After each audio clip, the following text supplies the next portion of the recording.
Hey, good afternoon, ladies and gentlemen, and welcome to Council Chambers on this rainy June 6th. What can you say? It's always better in Stony Plain because, you know, the weather held up for our Farmers' Day.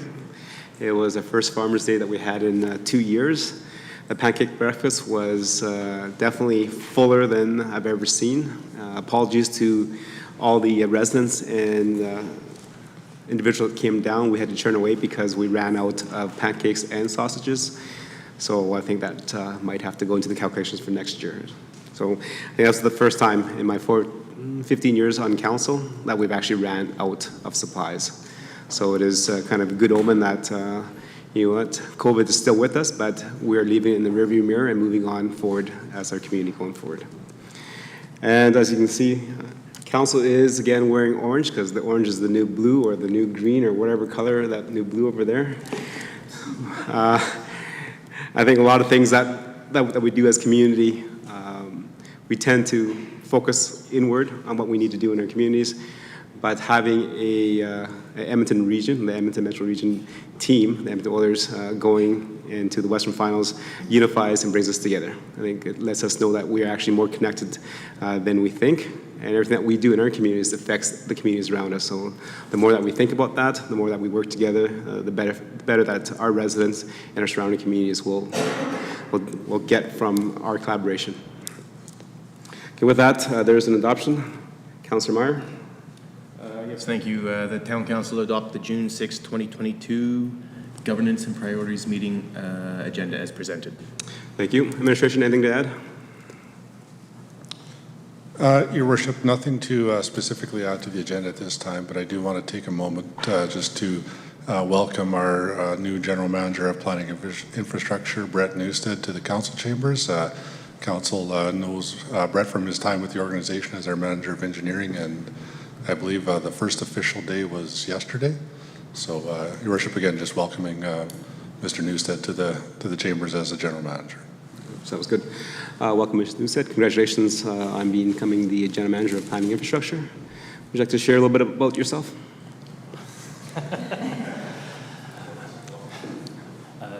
Thank you, Your Worship. Pardon me.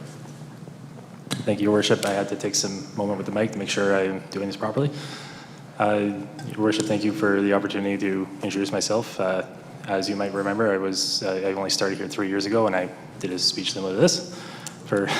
I am very excited for this new opportunity to help serve the community and council on moving the town of Stony Plain forward. There are some big shoes to fill from my predecessor. He's left a lot of really good initiatives and momentum behind the group, and I'm looking forward to leading them and supporting P&I with council in this community.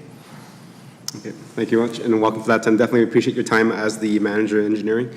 Through that time, I think you were the spearhead of many of the asset reports that we've had, especially the road assets, and so that we can actually plan properly with our capital plan. So definitely appreciate that and look forward to your new role as the General Manager. Welcome.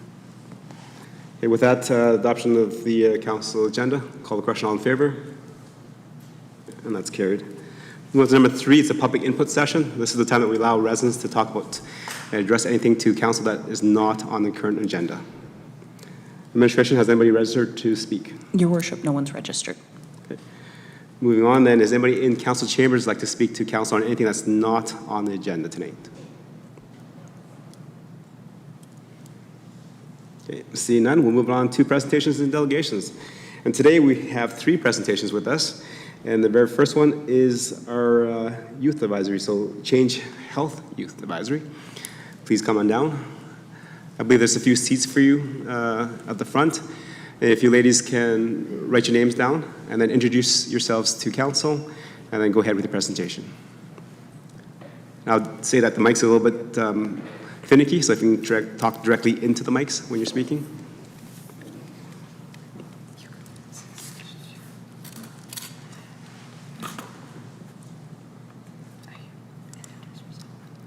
Hi, I'm Kira Lloyd. I'm one of the members of the Change Health Youth Advisory. Is that it? I'm Ava Ray. I'm also one of the members of this group. We were asked to become part of this group to try to build relations with the Indigenous that live in Parkland. And with this group, we're hoping to show you, oh, yeah, you forgot to do that. Hoping to show you what we are about.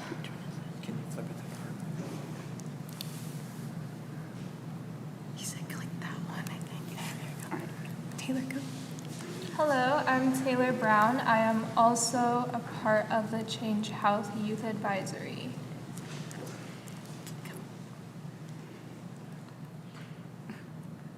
Who are the Change Health and Tri-Region Youth Advisors? This would typically be done by Saren Hewlett, but she cannot be here today, so I'll present this one. The Change Health Youth Advisors are a group of strong-minded young individuals trying to make a difference within their community. Through first understanding issues and practices regarding Indigenous peoples, then applying our newfound knowledge and sharing the experience with others. Our goal is to bring awareness to the intergenerational impacts that residential schools have had on Indigenous communities, embracing culture and repairing bonds to the best of our ability. Due to being a group raised in an ever-changing society that is highly inclusive and where being uniquely yourself is valued and opposed to suppressed, we are taught that from a young age that race, religion, or any of the things that are used to categorize people into groups do not matter. The reality is that we are all the same. Being told by many elders that one of the most difficult things is having to learn later on in life that they are not defined by any of the previous and the journey of self-discovery. We consider ourselves lucky to have been raised in a world where you are you, nothing more, nothing less. The few less fortunate that are still brought up believing in common misconceptions and stereotypes are our target audience. Collectively, we aim to enlighten those who haven't had the privilege of exploring a culture that of which may not even be their own. We welcome them to the experience with open minds, hearts, and souls. We recognize the significant amount of work that needs to be put in order to achieve our goals, and with the help of people such as Dr. Doug Klein, Philip Campio, Felicia, TJ, and many others who have been kind enough to provide us with their teachings, we believe those goals are achievable. Willing to put in the effort required to fix the damage done by many generations before us, we are where change starts. All members of Change Health share common traits such as being empathetic, charismatic, open-minded, and embracing educational advancements. We share a passion for learning, challenges, and adventures through which we bond with peers, elders, and the land. Building everlasting relationships and meaningful connections, creating lifelong memories and personal experiences that are tied to valuable life lessons. Our hope is for future youth to learn the history of Canada in regards to Indigenous peoples, communities, and cultures to prevent further damage and promote reconciliation. Things will never be the same as before residential schools. We understand that some things such as loss of language, the cycle of trauma, and addiction, and land rights are either unfixable or are going to take generations to even make a dent in repair.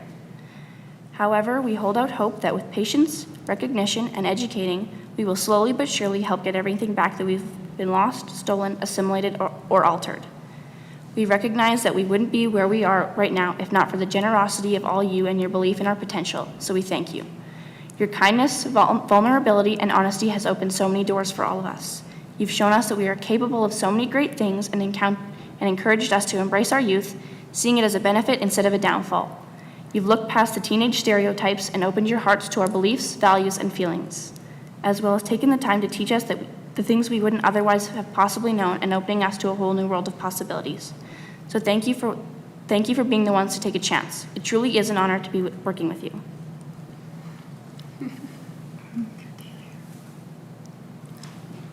Next, we will be moving on to the role of a strong youth advisor and their importance to the community.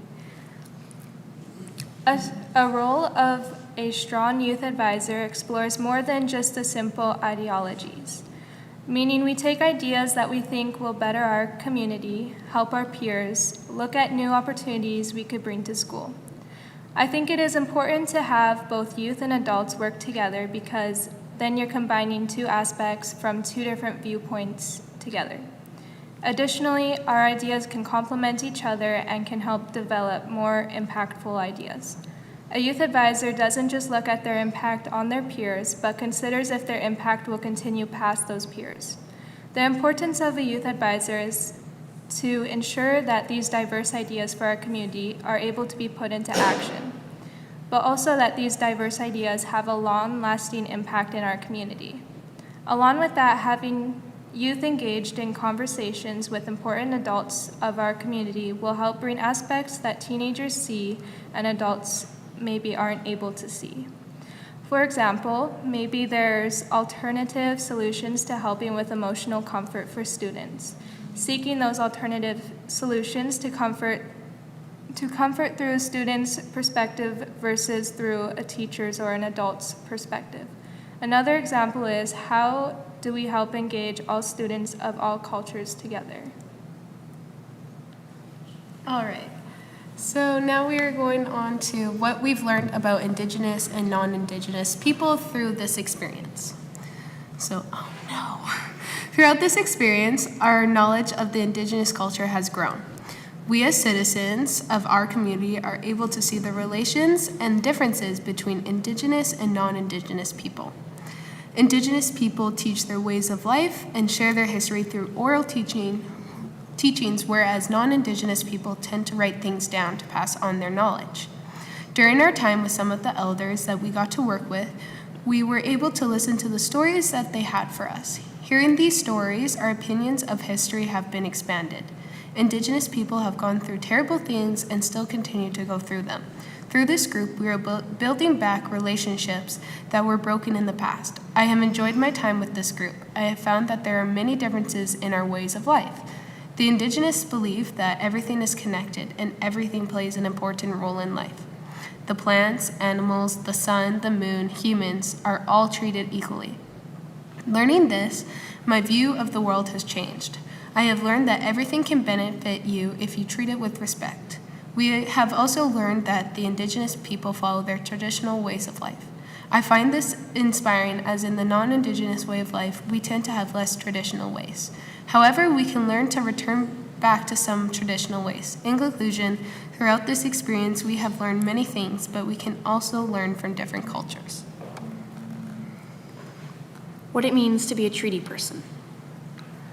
What does it mean to be a treaty person? While there is no set definition to what a treaty person is, we can learn and experience what it means to be one. A treaty is an agreement between the Government of Canada and Indigenous groups. These define ongoing rights and obligations for all Canadians. They have been referred to as the foundational element between the Government of Canada and Indigenous peoples. Parts of Treaty 6, 7, and 8 can be found in Alberta. Stony Plain is located on part of Treaty 6 land. Different treaty land acknowledgements are used to address the traditional and ancestral territories of specific Indigenous groups. These groups had ownership of the land before the treaties took place. This helps recognize the Indigenous history that exists all around us. A treaty person is someone who not only lives on the land, but also strives to make relationships and connections, explore, ask questions, listen, and make an effort at understanding a part of our country that's been around us the whole time. The Change Health Youth Advisory is a group of people that are making an effort to become treaty people. The people in our collective take time out of their daily lives to spend days at the Change Health Center. At the center, we get to listen and learn what Indigenous people and elders are willing to share with us. Every aspect of learning we do there, from the beginning circle where we smudge to the end circle when we talk about our days on the land, create a better understanding of the lives of Indigenous peoples. Our reason to start the Change Health Youth Advisory was to begin developing the newer generations into these treaty people. Understanding treaties and recognizing the land we live on is a big step in becoming a treaty person. The major part of the advisory group is attending oral lessons from the speakers that generously agree to give us teachings or speak about their personal stories. A goal for this youth program is that it continues for years to come, increasing the amount of youth that get the opportunity to become treaty people. We want to continue to expose people to Indigenous culture and practices in an effort to make so many more people aware of the different cultures around them. A treaty person can be someone who has treaty rights and responsibilities. Anyone can have their interpretation of what a treaty person is because it is how someone makes an effort to involve themselves in an Indigenous community. All right, so Kenzie B is unable to be here, so I will be reading her part. So the next steps and how you can help. So what the Change Health program is working to accomplish is a strong and impactful movement that I am proud to be a part of. Something I truly believe that can add to this journey is some more advocacy and education for the public. Some ways we can achieve this is by having pop-up sessions in parks or public spaces, inviting elders or other individual speakers to share their wisdom and experiences. The Change Youth could also be present speaking of their experiences as a part of this movement. Sharing what we have learned for the community builds a sense of unity between youth and aged citizens. Some examples of interactions could be making bannock and having a fire at a public park, while speakers share their experiences and youth share what they have learned. Setting up public opportunities to share and participate can connect and strengthen our community.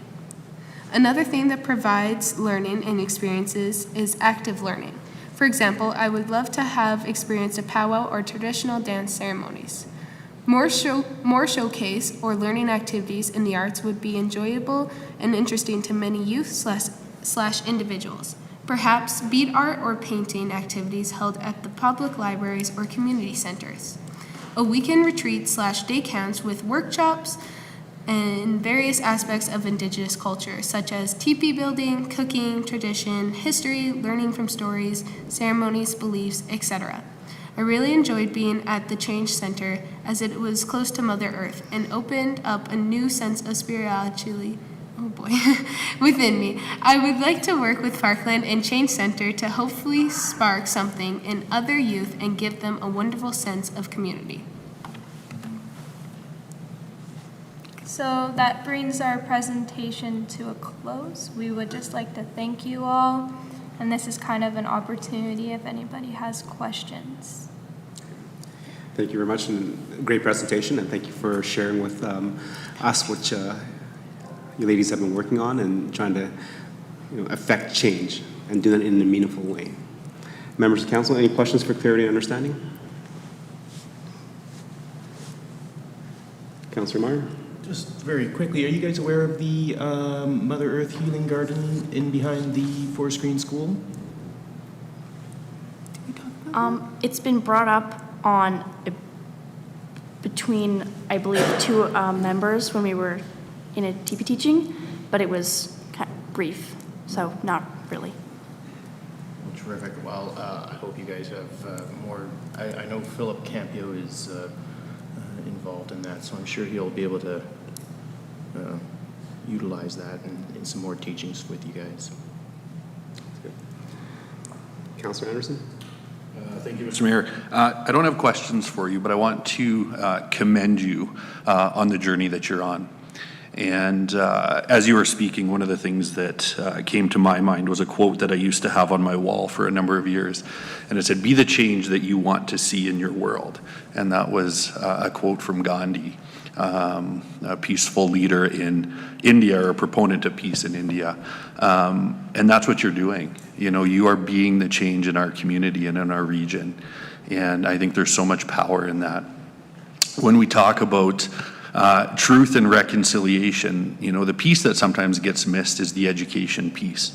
And that is a piece that you are tackling together with your group wholeheartedly. And it is a very, very important piece. In some ways, our school system has a lot of growth to do to catch up to some of the learnings that you have had and some of the teachings that have been shared with you and the stories that you've heard.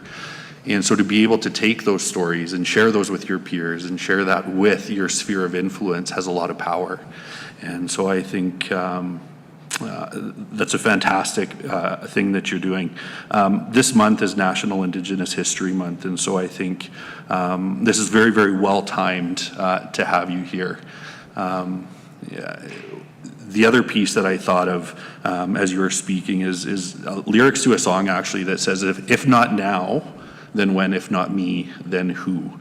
And you are the now and you are the who, that's taking this and running with it. And so, as you journey, know that, I know as a council, we're behind you, as a community, we're behind you. And I would love to hear more about the work that you're doing. And we'd love to see you back here to share a little bit more about the journey that you're on. So thank you for being here today. Hey, Councillor Anderson. Councillor Hansard? Thank you, Your Worship. Well, it doesn't take a rocket scientist to look around and see so much chaos and the discord that has been created between people in North America, particularly the United States, but also here in Canada.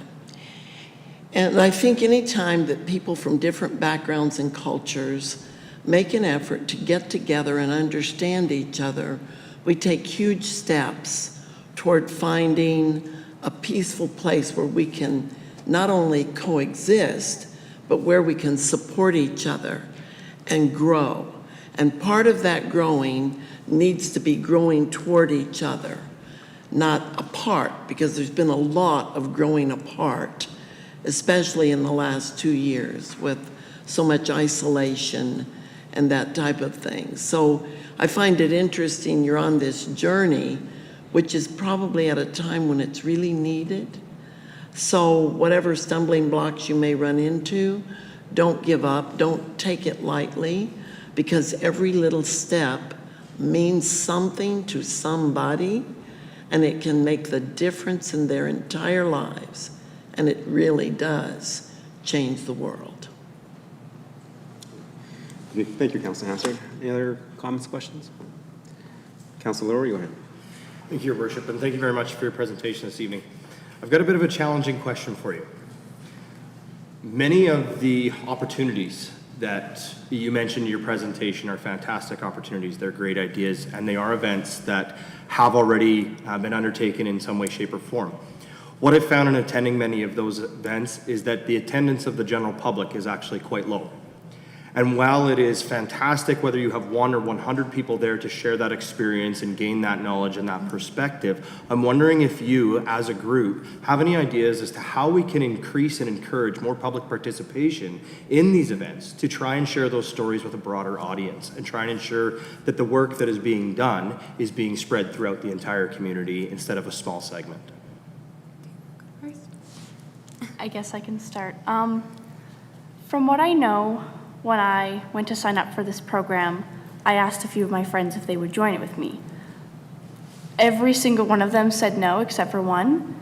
And I think that after this experience, I think a lot of us have realized this, is that if you go to talk to a big group about something, very often like peer pressure and just the way that some things may look or seem are less appealing when you have like a one-on-one talk with someone. So I think it's about getting the opportunity to talk with people more one-on-one about really what's happening and what these programs are, because I think that it definitely increases the chance of people taking part in it, rather than talking to a big group of people in one area, right? Sometimes people need the individuality of it. If either of you want to add on. Well, I think also just engaging more schools, and I know that this advisory group was very much high school focused, but if we're talking about some of the activities and the ideas that we have that may include younger children to come, like maybe opening up ideas that schools can present these activities at maybe elementary schools too, and I'm sure that would be fun for the children. And then they could continue going to these events also, and as they get older, this could also arise as an opportunity of them to actually become a member as well. Kind of expanding on what Kieran Taylor had said, I've noticed the same thing with my friends. We got asked as a group in our early childcare class, and me and Kenzie were the only ones who signed up in that class, and a lot of my friends didn't really understand what it was, thought it was just like extracurricular, thinking it would be nothing more. But once I have told them and kind of explained what we were doing, they kind of saw eagerness burst out in them, and hopefully that just brings them. And with technology and social media being a big part of our day-to-day, especially with teenagers, I think just posting about it and just expanding your knowledge will allow others to open up their eyes, and that leads to them telling others, and then it's just a domino effect which can lead to more public. So if I can follow up, Your Worship. Appreciate that answer, and the best part of that answer that I loved hearing was the engagement of actually the younger students. And the reason why I bring that back is you mentioned in your presentation, even to from the elders, it's not often that an older generation who's associated something with a certain class or in a certain way or a certain frame or a certain light for their entire life has a great opportunity to shift that and has an opportunity to break a traditional train of thought and eliminate something that has been a part of their life. And so bringing that into the youth and bringing that into, say, the elementary schools, younger ages, and bringing that education in from foundation up, not only do those children learn it, but then those children also bring it home. And sometimes it's actually very powerful what a child can teach their parent. And so being able to bring that opportunity forward into those schools and being able to have those children learn that at that age, so that it is a fundamental belief for them and is a fundamental understanding for them, and then have them go home and share that with their parents, I think is actually a great strategy, particularly for something like this. So thank you very much for that answer. I really appreciate it. Excellent. Councillor Loynes? Thank you, Your Worship. Girls, I really appreciate you coming in. At the beginning of your presentation, you had mentioned that you want to help bridge the gap between different communities and have better understanding. A direct question, are you asking us as council to help you set up with these events? And maybe that's more of a question directed to our general managers, or were you just wanting to come in to show us what you guys are advocating for, which again, I truly believe in, and just so we know what you're asking of us? I think it's a bit of both, right? This presentation's been shared in a couple places, right? And we've been offered by a couple different IS groups to help fund and help create new programs if we're willing to help and be part of them. And that's definitely something we're into. We would definitely like to be part of these groups. We aren't necessarily coming to you today asking to set up anything specific. Okay. I think it's more just like keeping it in mind and being able to expand what we have done. And if we're able to open up the eyes of more people like how we were and get them to acknowledge what we're trying to do, I think it will benefit us and more people would be able to be like us and feel the experience. Yeah, it's all about kind of the exposure we're getting with this group and with our presentations and how we're getting it out there. Thank you. Good. Any other questions for clarity and understanding? Definitely, thank you, ladies, for coming here and presenting. Definitely from the presentation, there is the passion there. Just love the fact that you ladies are walking the walk, not just talking about it. I think you guys mentioned that, you know, the more that you get involved, the more that you share with your friends and families, I think that's the biggest piece of kind of having that kind of grow from there. I think you mentioned that it's good to have that small group kind of meeting and have everybody understand first before we continue to grow up the larger picture. There's a couple things that I'd like to kind of point you out to, and maybe you can take this and research a little bit more. We do have, in Town Stony Plain, we have something called the cultural campfires. So those are campfires where we have the ability to share different cultures within our community. I think we have German, English, French, and I believe we've done some Indigenous teachings there as well. So if you ladies are interested in kind of participating in one of those cultural campfires, definitely send our staff an email. We'll get you connected with the individuals that are doing that. We also have been partnered with the provincial government for quite a few years doing Indigenous days, and teepee building and cooking bannock as one of my favorite things is coming down and roasting bannock on the open fire over at the library. So something that you'd like to experience, and maybe bring your friends as well to do that. Another thing is that in the Tri-Region we have something called the Tri-Regional Plan that we adopted about a year and a half ago. And one of the top 2 points that the region wants to focus on is to build their Indigenous relationships. So keep watching that, and anything that you learn over your journey will be welcomed and be happy for you to share that with us as well. Okay. And in terms of advocacy and education, great work. I think you mentioned that there is a miss in the education system. So continue to advocate to have these experiences added to the school curriculum so that we can actually all learn about it, and then the truth will set us free. And therefore then we can heal and reconcile fully with our Indigenous brothers and sisters so we can move forward as one community. So again, thank you much for your time. You mentioned a lot of good things. We all are... So sorry. we are all treaty people, bound together by the spirit and intent of the treaty. Right? As the sun shines, as the grass grows, and the river flows. And all 3 of those things continue to happen, so we are still bound together. Thank you very much, ladies. Thank you. Is it possible to get a picture of the girls with Thank you. Members of council, should we come down? And your Oilers jerseys and all.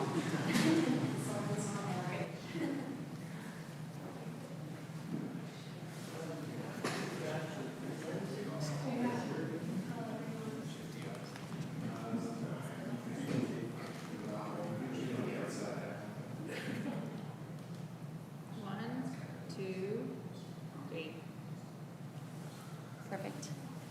Awesome, thank you.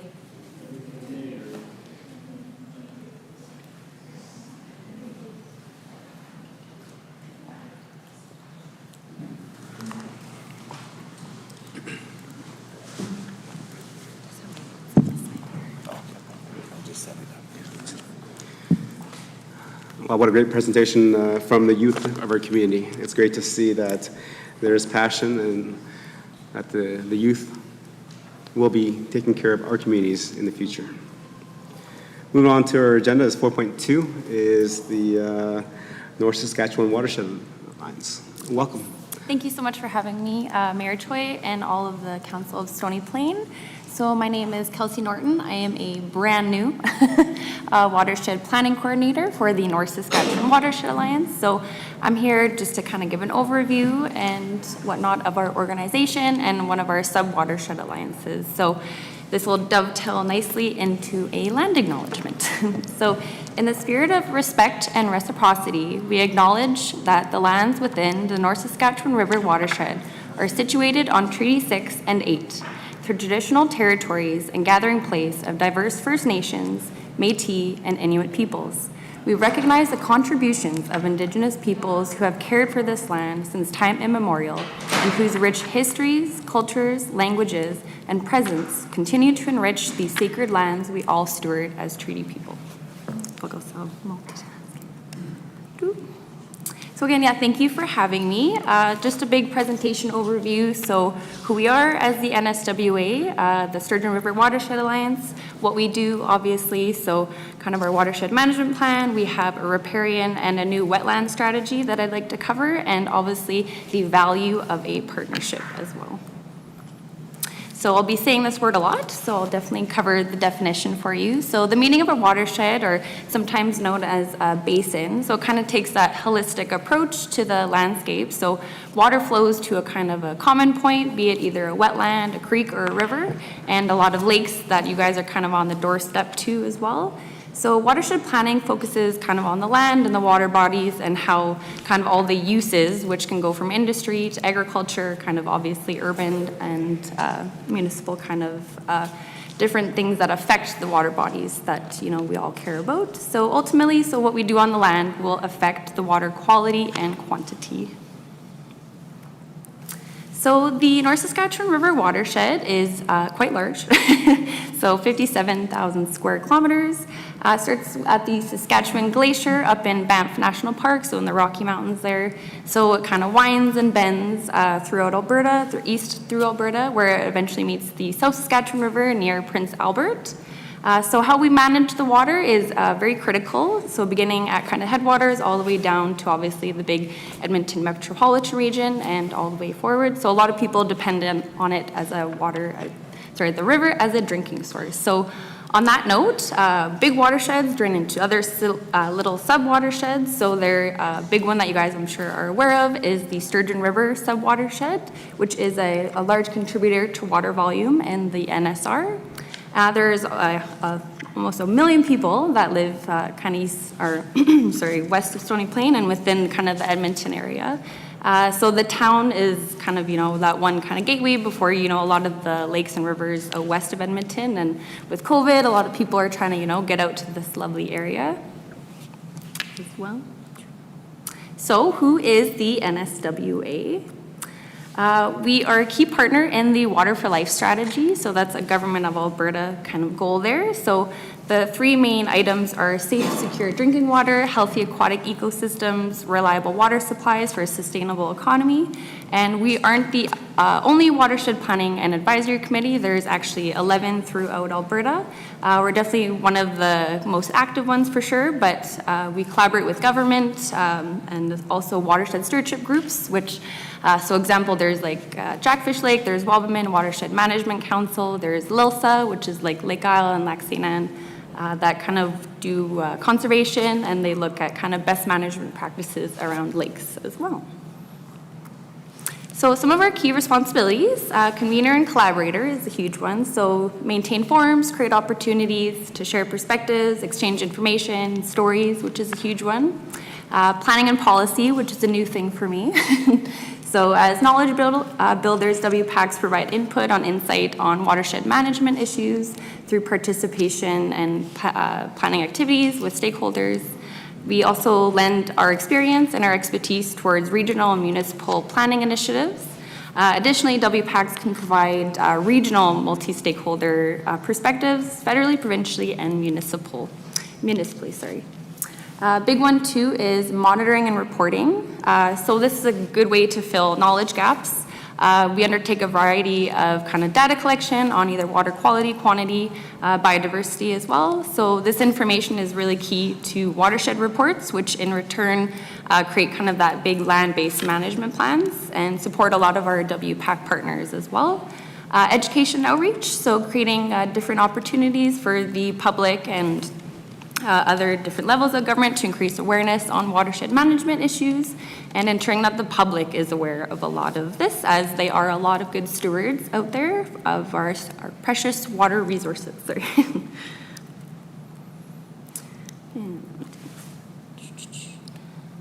So some of our foundational documents that we definitely work off of is, the key one would be our integrated watershed management plan.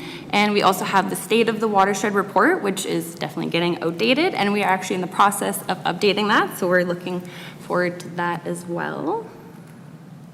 And our education outreach, we just wrapped up our spring watershed Wednesdays where we kind of do different topics on what might the public be interested or other experts might provide insight on.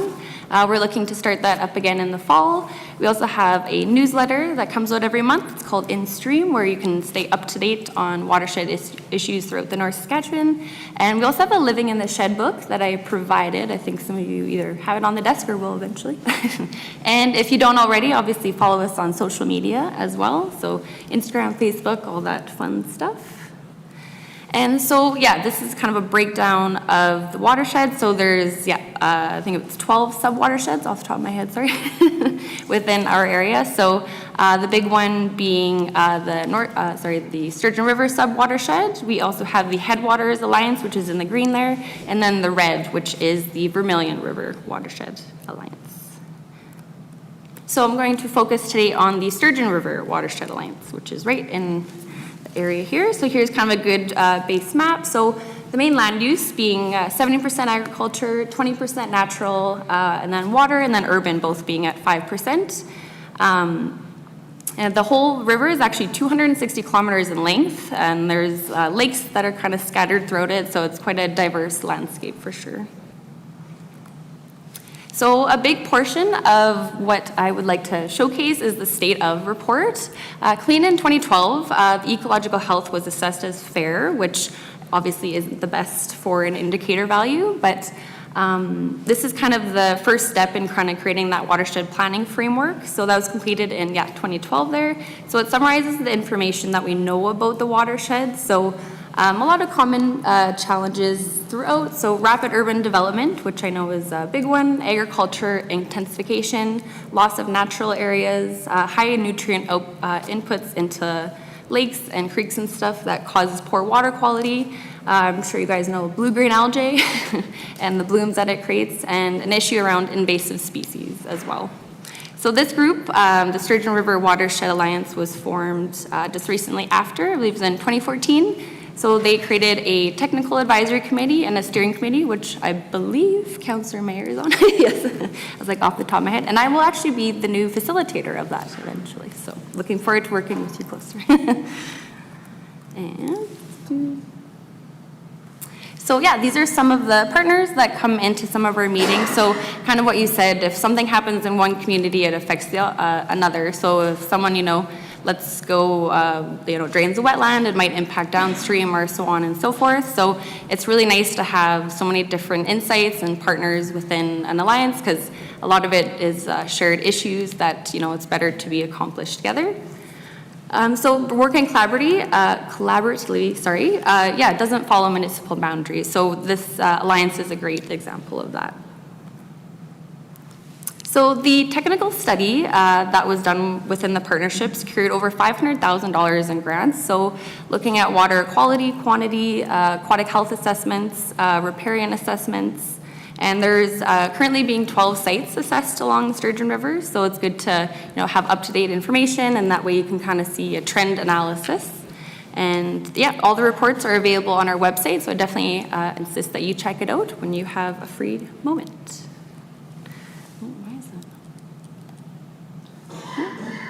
So, and was that already, there we go, sorry. So yeah, it definitely takes that watershed approach. So like I said, that holistic, so it has goals and performance. It is an advisory document, so it's definitely not, insisted upon, but it definitely helps coordinate, promote a lot of stewardship that we can all take on, and address knowledge gaps, because I know that's always a huge issue as well.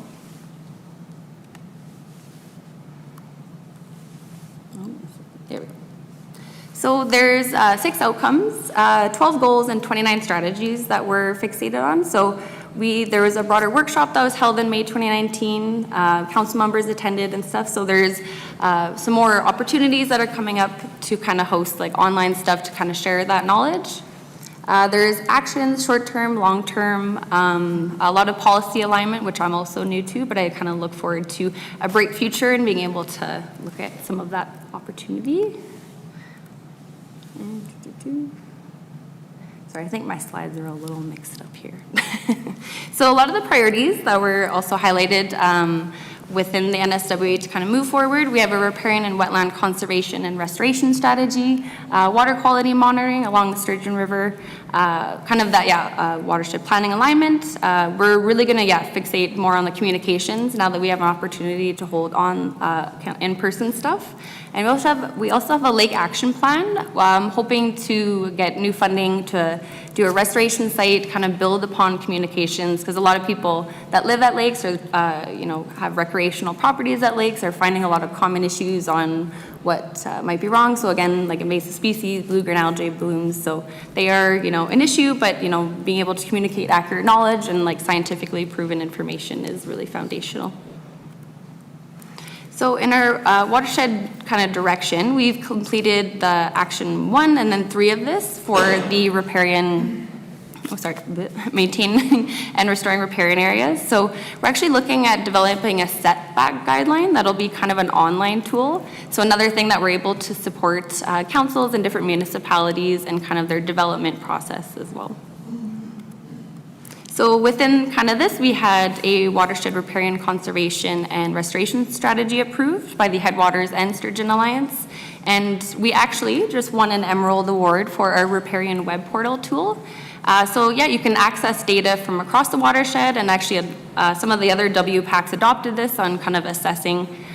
So I guess I should define what a riparian area is. I've said it probably enough. So also known as the shoreline. It's one of kind of a biodiversity hotspot. It's where land kind of meets water, where that aquatic vegetation is withheld. And it's up to, I think, 80% of wildlife is dependent on kind of that little habitat section within some part of their lifetime. So it's a pretty special area, and kind of looking at the intactness. Because a lot of people that are along, lakes, they want the view and stuff, so how to properly manage these areas. And it also showcases projects on the ground. So yeah, cheers to us on that one. And so the benefits of a continued partnership, kind of like you said, water crosses boundaries, and it's good to have that collaboration. We do grant support, so like I said, we've been able to tackle a few technical studies. We have lots of expertise in project management, so if you needed kind of any insight on a specific issue, we always try to support that. Education and awareness, so providing resources, we always provide up-to-date information that is helpful for you guys in your planning initiatives. So with that, I wanted to thank you for having me. I will try and answer any questions that you may have. But I just wanted to really highlight that the Sturgeon River Watershed Alliance is just kind of that perfect example of what a collaborative partnership can do and complete with different, people at the table. So thank you again. Thank you for your presentation, and we all know that water is life, so without water and proper management of it, it goes to say that life will be diminished because of that. Sure. Members of council, any questions for clarity and understanding? Councillor Meyer, go ahead. Thank you, Your Worship, and I just want to note that the last presentation, you said questions for clarity, but everybody made comments. No pressure. But that's okay. Councillor Anderson made some pretty good comments on the last one that I would have only repeated. Anyhow, Kelsey, first off, thank you for the book. Yes, the books. I am on the Sturgeon River Yes. Watershed Alliance, and I've been trying to get my hands on this book for a while. Oh, there you go. It's been a prize for a few different times, and I've never, so now I got it. Awesome. But just in the spirit of our previous presentation and your highlight of collaborative partnerships, I know I saw up on the slides there, the Sturgeon River has a number of Indigenous communities along their level of participation isn't maybe as high. I'm curious, in regards to the North Saskatchewan Watershed Alliance, if you could speak to the partnerships and collaboration with Indigenous communities at that level.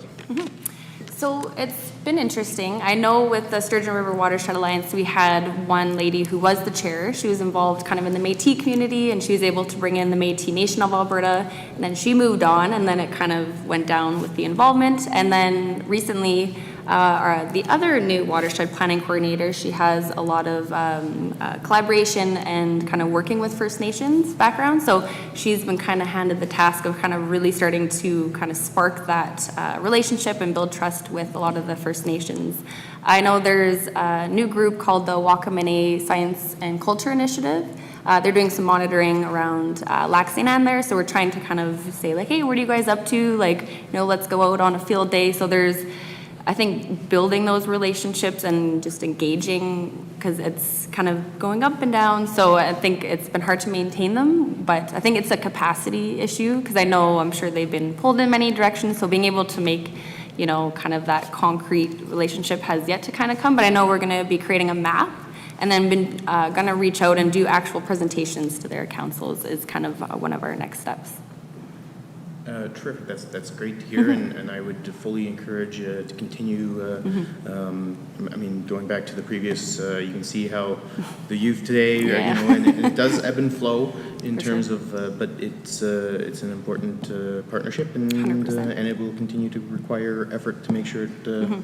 So I encourage that. Thank you. For sure. Thank you. Thanks, Councillor Meyer. Any other questions, comments, clarity? Councillor Anderson, go ahead. Awesome. Thank you, Mr. Mayor, and thank you for your presentation. This is an area that I don't know a ton about, so I find it fascinating to hear you kind of share how all of the basins and watersheds kind of work together. I'm curious if maybe you could expand just a little bit. You talked about the ecological health of our specific watershed here as being fair. Can you just talk about maybe the scale that's based on, so I have a better understanding of what fair represents? Sure. I can maybe go back to this slide. So state of the report. So it's a benchmark of moving forward. It includes kind of assessment on like the health. So it took in a whole bunch of different factors from like kind of fish presence. So the riparian area was a huge one. The types of development. So kind of what an area for like intactness. So how many natural areas there are. And I know along certain rivers, like, a lot of people kind of either mow right down to the water bodies and stuff. So, and for instance, like Lake Isle has flowering rush is a huge invasive species. So it kind of looks at how many issues are at hand. And, if it makes you feel better, the Vermilion River received a poorer status. So, it had to do with, like, wetlands and kind of the intactness there as well, so biodiversity. So it kind of took as much information and kind of just collated it. So. Sure. And we do have the report online, so if you ever wanted to delve into. Yeah, awesome. No, I appreciate that. As you were speaking, I pulled up some of the maps that you had referenced in your presentation, and so I'm looking at one specifically. It's the North Saskatchewan River Basin, all the way from Banff, kind of across the province of Alberta.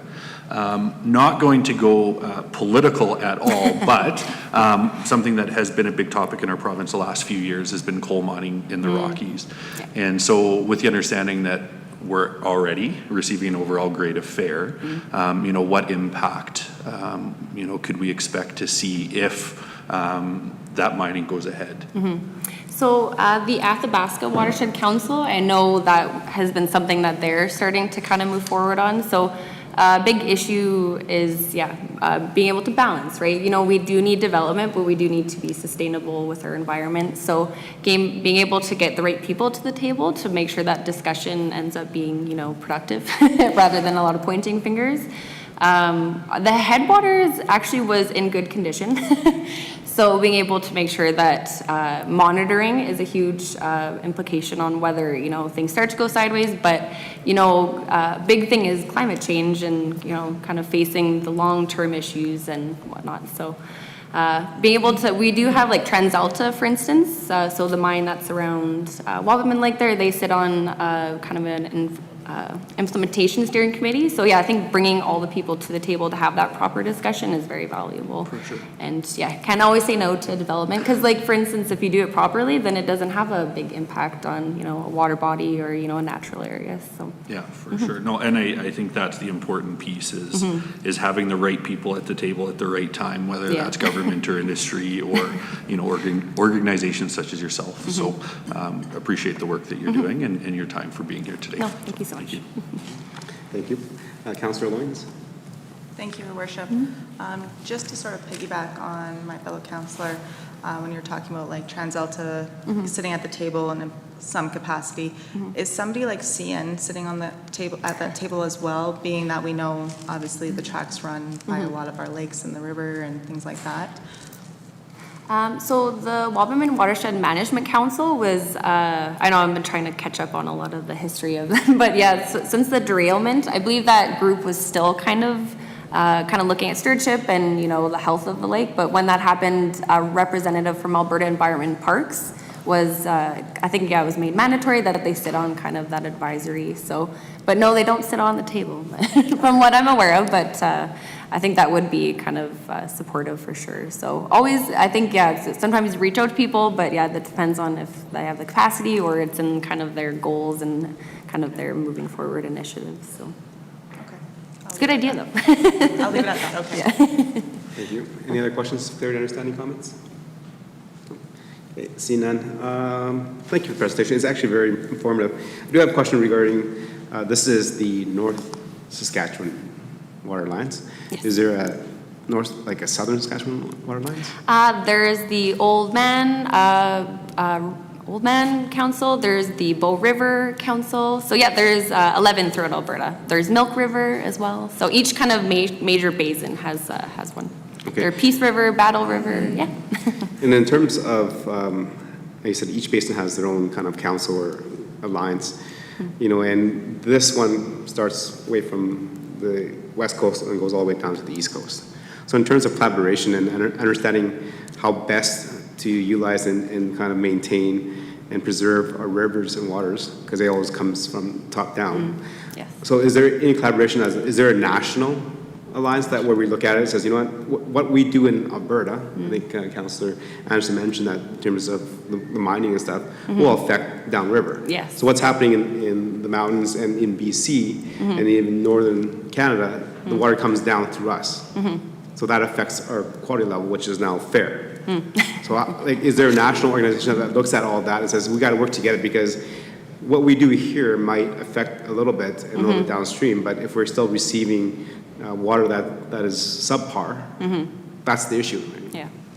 So what we in kind of the land steward world, especially I sit on board of directors for my local lake stewardship group, only when there is an issue do people start to come to the table. So that's a big part of it, so definitely raising awareness. But there is, I believe, Watersheds Canada, so sometimes they have, national initiatives where usually local groups can take on like a restoration project or educational kind of component. But I think, that's usually if there is kind of that bigger issue, then a lot of people will come to the table and stuff like that. But if there isn't, I think still maintaining that communication is important, but at this time, I'm not 110% sure if there is any kind of partnerships or anything like that with BC by any means. But I know like Milk River, for instance, which kind of goes down across into the United States, they have a good communication because, it's like, well, we send the water and then they kind of send it back more or less. So, it's a good watershed planning. But I know Pigeon Lake, for example, took on a good initiative of policy alignment within like the summer villages. So it's like if one person's doing this and then, some other person doing this, it doesn't make sense. So that like land use planning and kind of development plans are aligned, which was pretty impressive, I might add. So. Okay. Sounds good. Another question for you. I've driven by and I've watched the Sturgeon River dry up. Yes. And which we're part of that watershed. So the town's company has a dewatering well, or a couple wells. We take water from within the ground so that we don't flood out some of the residents. So is it any beneficial to the whole ecosystem or to the Sturgeon River in the North Saskatchewan to increase that watering? Because I think we have a certain amount that we're allowed to pump out each and every year, and we're well below that level. Well, it depends if anyone relies, I guess, on that groundwater as well, if there's any like wells by any means. The Sturgeon River is a very interesting one. So the Headwaters, which is just southeast of Lake Isle, is actually just kind of a wetland, which is interesting. And then there's a couple little lakes that have tributaries into the Sturgeon. So the maintenance around the headwaters would be kind of a key target. The biggest thing would be agriculture and kind of rural development, so kind of maintaining what happens in that area. A lot of people do extract water from the Sturgeon River as well, so maintaining or kind of knowing what the demand versus kind of what the actual quantity is. And then beavers. So it is interesting. I live just kind of along the Sturgeon River around Lac St. Anne, and then in one area it'll be dry, and then all of a sudden it's kind of full. So it kind of can fluctuate, but rivers and lakes are very cyclical, so every kind of 100 years it'll change. But kind of like I said, with climate change, we do need to be looking into the future at kind of baseline data and kind of where things are projecting towards. So. But I'm not too sure. That's something I could probably follow up on a little more. Yeah, if you can. And I appreciate your comment there, especially when we brought up beavers, because how do we manage that? Because that changes the whole topography and the way that the actual river flows when there's too many dams in one location.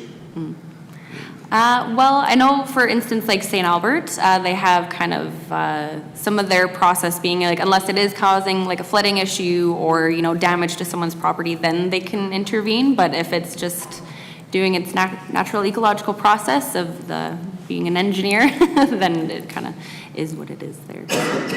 Being able to coexist is a fun one. Sounds good. For sure.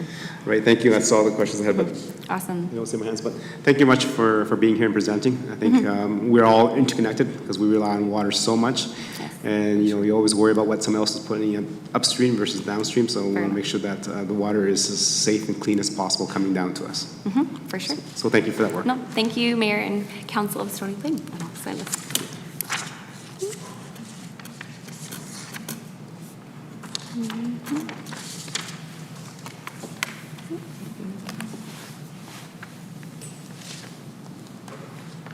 Great. Moving on to our next presentation, we have the City of Spruce Grove and with the Civic Center presentation.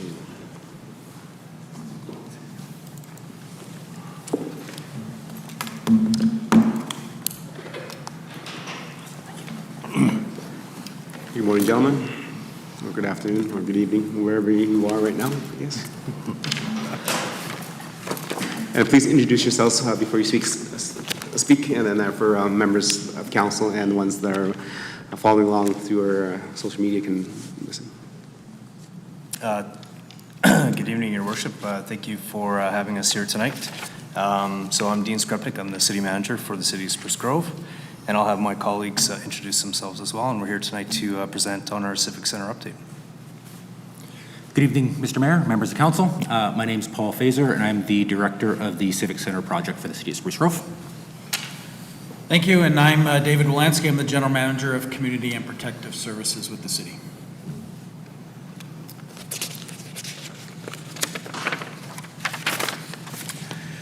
So, Your Worship, again, we're here tonight to provide Town Council with an update on the Civic Center project. And as some of you may be aware that we're on the previous council, we have been working regionally on this project for quite some time. We're certainly here to answer any questions that Stony Plain Council may have on the Civic Center project, and I'll now turn it over to Mr. Wolanski to carry on with the presentation. Thank you. So provide a very brief update, I guess, or recap on the original business case. We did, as Mr. Skrepnik said, some members of council were aware of this, and we did present to council in April of 2021 before we went to our council on the original business case. This goes back several years. The project has been considered in a number of iterations. Started out as a large multi-use event center. And through direction of council and feedback from the community, we looked at presenting a different option back in April of 2021, and that was the business case for the Civic Center, which then included a number of other cultural amenities besides just ice. Part of our goals from the beginning has been about that community ice perspective and looking at the regional needs. So we've looked at a number of studies, not just the indoor facility study that we've participated in regionally, but also needs assessment for the library and some other our own culture master plan, and some of those things that led to the concept of the Civic Center. When we went to them to council in April of 2021, the new concept was around a community and spectator arena, as well as cultural elements, and you can see what those are there, and we'll be explaining in a little bit more detail in a few minutes. And I wanted to just reiterate that this is something that we did a significant engagement on, and there were 4 major themes that came from our community. And again, in addition to a lot of the studies that we had done and partnered together with and on our own. And those are really about address the ice needs. The second was about what about other things besides recreation and some of the cultural components of our community and some of those needs. Of course, to minimize costs as much as possible, which is why you'll see some of the things that we've been working on. And the last thing was really to have something a little bit more than a twin pad. So something that do a little bit more than basic, but not the full-on multi-use event center that comes with its significant costs. Okay, I'm going to talk a little bit about our design approach, what we did to get to where we are here today. So one of the big decisions that we took was the concept of building up from a twin arena. So instead of starting at the event center and building down, start with meeting that ice need and what can we add to the facility to increase that overall community value.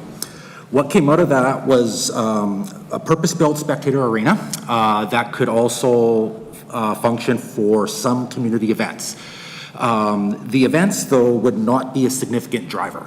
And we looked at the events more along the lines of additional community sport opportunities, graduations, remembrance days, those types of events, and not so much the professional series of events.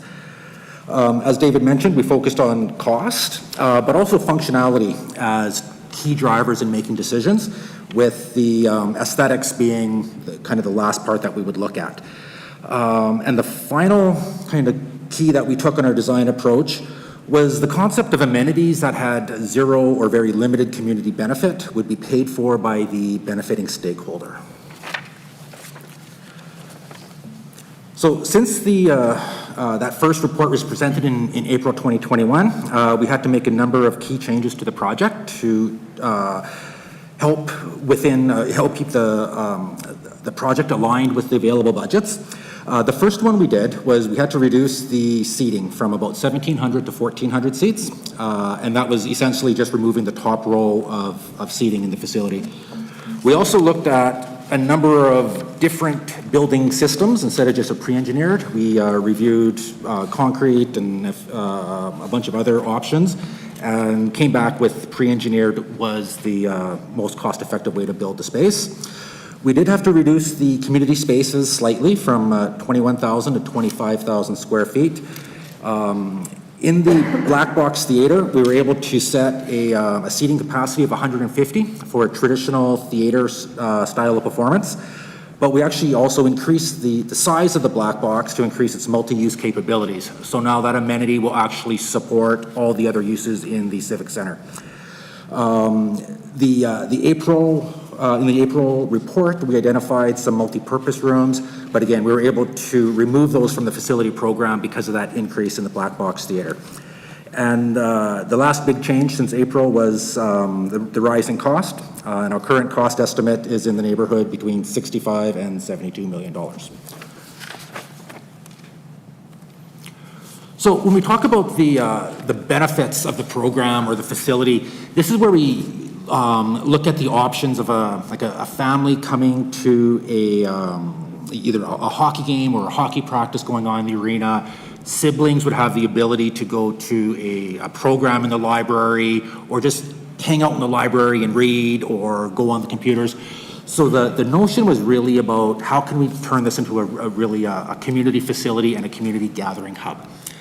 I spoke a little bit about the event hosting, but it's worth mentioning again the opportunities for not just our ice users, but other community users, cheer or gymnastics or combative sports, being able to host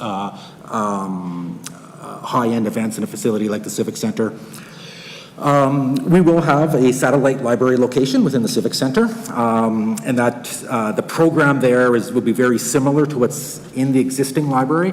It just expands their ability to do more. We also have the visual arts gallery and program. The program room is proposed to be dedicated to the visual arts. So right now it's currently a shared program room. So by adding this, it greatly increases the ability for the visual arts to deliver programs in the region. And I mentioned the Black Box supporting the rest of the Civic Center, but it's also very much a performing arts space. So the next few slides are some images of the Civic Center.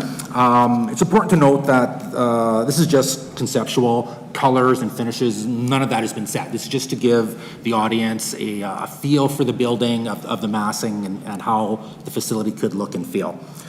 So you can see it's a large building, about 125,000 square feet. The largest part of the building is the spectator arena, which is the large brown rectangle. The community arena would be off to the right. The square box is the Black Box Theater, and next to that is the library. The site is part of the West Winds development, sitting on about 13.5 acres, a little over 600 parking stalls, and we are proposing to co-locate a transit hub park and ride facility at this location also. The next image, a little bit more of a pedestrian view. So this would be as you're walking up to the front door of the Civic Center. You can see the plaza is a rather significant space, and that's on purpose. We want, the vision of the Civic Center is the experience of the Civic Center starts when you get into the parking lot. So you could imagine going to a playoff game or an event in the Civic Center here. You could have food trucks on the plaza. You could have public art. That space could actually be used for as part of a program in the facility. As we move into the facility, through the design, we tried to have a large central lobby space as a gathering place, as a community hub with all the different amenities coming off of it. So from this, in this image, this is just inside the lobby. There would be a grand staircase taking you to the top of the concourse where you would access your seating in the spectator arena. Lots of windows and views into the arena, and that supports both kind of the wow factor and we're somewhere special, but it also helps with security by having easy sight lines throughout the facility. We also, in the lobby, we are trying to introduce the notion of wood. The rest of the facility is going to be very concrete and steel, so we want the lobby to be a little bit of a higher higher quality finishes. This would be the view from the other end of the lobby looking down. The library would be to the left of the screen, the art gallery next to that, and down at the very end would be the black box theater. Again, you can see we have lots of windows to bring in the natural light, make it an airy feeling, as well as creating those sight lines. Now as we move into the spectator arena, this would be a view from the top of the concourse looking out across the ice. We have fixed seating for just over 1,400 people. We also are proposing a couple of event spaces that would bring the total capacity for an ice event in at just over 1,500. At this time, we're also investigating, the possibilities of some standing room and drink rail and whatnot. We're proposing a center-hung score clock, press boxes, and all the other requirements to hold junior hockey or other sporting events in the facility. I'll pass it over to David. Thanks, Paul. So, we wanted to just present a little bit from our perspective and how we presented to council as well. What's the regional benefit to this facility, not only just the city of Spruce Grove. It does, meet the criteria of a regional facility as defined in our studies that we've participated together on. It does address ice shortages, and I've listed there right from the indoor facility study about how many ice surfaces that identified were required in our region. It does, in our view, address other recreation and culture needs of regional residents. This won't just be ice; it'll be other dry sports opportunities, not only in this facility, but in some of our existing facilities as things and space get freed up there. It did way back in even 2009, that study, which again we updated in 17, did identify that a spectator arena would be appropriate when the population reached a stage to support it. And as we went through the early iterations of our analysis, that the market assessment did confirm that the size of our region certainly would support a spectator component. We think that it makes it more attractive for investment in the tri-region, and it does, again, it aligns with some of the principles that all three councils looked at and administrations through the tri-municipal regional plan. Okay, so just a little bit around some next steps. So really at this point, the approvals are limited to pre-design, pre-construction, and land assembly. We have completed a couple of open houses, one wrapped up on Sunday, to just get some additional feedback from the community. Certainly working with both Parkland County and the town of Stony Plain on some concepts around cost sharing. Those are still underway. We did present the facility concept and cost implications to City Council on May 30th. As I mentioned, public information sessions have been completed, and we plan on being back in front of City Council for a go, no-go decision on June 13th. So with that, Your Worship, we're happy to take any questions from Town Council. Well, thank you, and welcome back to Chambers, and thank you for the update and the presentation. And it's all really good for us as regional partners to continue to have that conversation and to present to each other's council so that we can hear what's happening, firsthand instead of 10 months down the road. So it's good to have you back and having this updated presentation. Members of council, any questions for clarity and understanding, please? Comments? Councillor Hanser, go ahead. Worship, I'll start this, I suppose. Well, this is a different version to some degree than the very first time I heard about this facility. I think that one was going to cost around, am I wrong if I say 90 million, and this is less money and a bit smaller? Does this facility in any way push aside Stony Plain's plans or preempt any of Stony Plain's plans with our new recreation facility here? Through Your Worship, to Councillor Hansard, I think it's complementary. Certainly I could defer to your administration to perhaps answer that question. But, we look at the regional plans that were developed in the past, and, there's many pressures within the region, whether that be aquatics, whether that be field house, whether that be ice.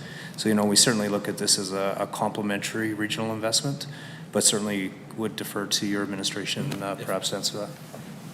Mr. Mayor, through to Councillor Hansard, if I could add to that, we have been clear even in our engagement and in the information that we've been saying to the public that this isn't just all, this isn't everything, that we've identified in the study that there are other recreational needs regionally needed, other cultural needs needed, and this isn't just everything. So then we've said clearly that we've been working with partners and certainly that other municipalities and other even the private sector are looking at addressing some of those other needs. So we've been clear on that as well, that this isn't the be-all end-all, that there are other things that are needed, including in your community and the region. Thank you. Any questions? Councillor Meyer, go ahead. Thank you, Your Worship. In regards to the Horizon stage and the new black box theater, what extra capabilities or what would be the difference between those two things? And thank you, Mr. Mayor, through to Councillor Meyer. So personally, we want to make sure that everyone understands that this is not a replacement for Horizon Stage. There's been some things in the community about the needs of the school and its growing numbers. This is complementary too, so it's an additional asset. Our cultural master plan talked about having additional cultural assets. So the main difference is the flexibility that a black box has. It can seat as much as 150 people. We can have a traditional performing arts, professional concerts, more intimate setting. The model is our architects also were part of the Shane Holmes YMCA in Calgary that has exact same 150-seat theater, and I've seen and been and attended, but also seen the programming that they do. So full-on professional theatrical productions. A black box theater doesn't have the back of house capabilities, so you have to do a little bit more abstract set design and some of those things. But also the flexibility of a black box theater is we can have small theater in the round type string quartets and smaller intimate concerts, but can also be used for business seminars. It can also be used for banquets for our hockey tournaments. They can have their award ceremony right in there, can seat over 200 people. So it's the flexibility that the space offers.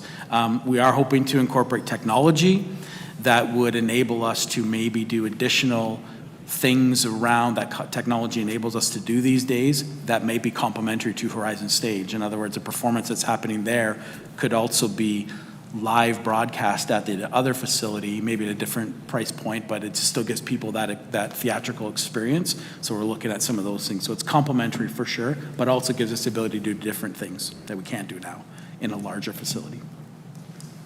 So just sort of a follow-up, because I'm not familiar with what a black box, but I do know a number of dance troupes and schools about the communities are in need of a larger facility. So this would probably not satisfy that need. Through you, Mr. Mayor, that's correct. Yeah. Okay, thank you. Okay. Councillor Williams. Thank you, Your Worship. Just staying on the culture aspect of this, you said you guys had open houses and had some residents come out and hear and be presented to. Did you reach out to, or did the culture communities reach out to you guys in regards to what their specific needs were in regards to this black box theater? Through the package I read, like you guys had said, like it's not for huge major events, which is fine. But were they able to put some input into what their requirements are? Currently, one of the dance studios here go out to Fort Saskatchewan. The theater there holds 500 people, but their needs were very specific that the Horizon Stage obviously could not compete with. Would this then be the alternative depending on what the needs they needed were, or?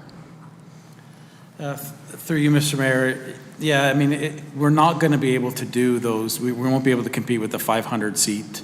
So those needs will still exist.